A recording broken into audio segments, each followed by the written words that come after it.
Siguro akala nila walang makakapansin. Napansin namin. You know, people keep talking about universal healthcare. Pero alam ko, ang karamihan sa mga tao, hindi naintindihan ko ano to at bakit mahalaga. No? Bakit mahalaga sa ating lahat. No?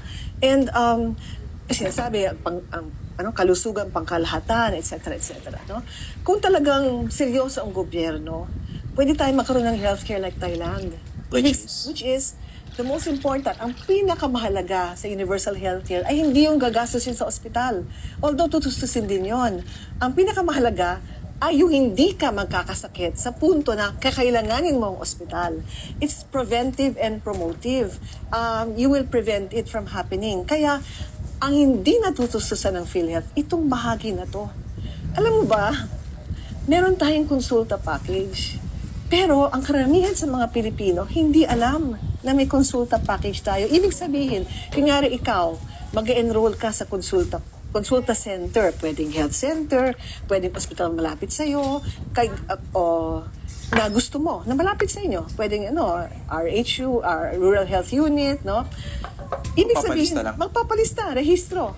At kung magpapalista, may binabayad yung PhilHealth sa LGU. Doon sa consulta center, meron. May capitation.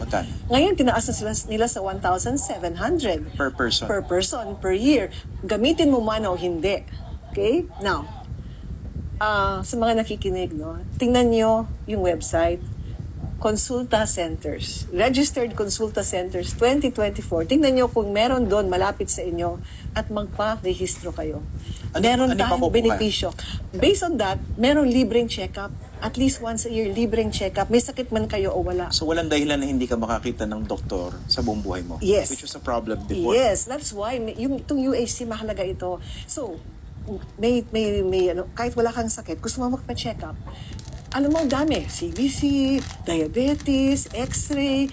Dinagdagan pa nga yung ultrasound at mammogram. Ang daming kasama dito. Plus, medicines na libre.